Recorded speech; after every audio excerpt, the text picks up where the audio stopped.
ঠোঁটের মধ্যে কিসের দাগ।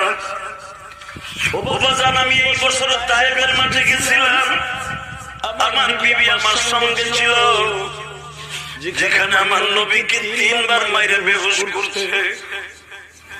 এখানে এমন কোন হাজি নাই গেলে নিজের হুঁশ ফিরে পায়।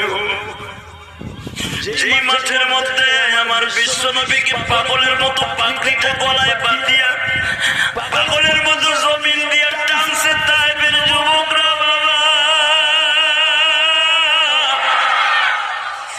জীবনে যদি পারেন একটাবার দেখে আসবেন। আমি গুনাহগার বহুতবার তায়েফের মাঠে সফর করছি, এখনো পর্যন্ত পাহাড় গুলা বলতে বাধ্য হয় নবীর আশিক হইয়া তায়েফের মাঠে আসছো। নবীর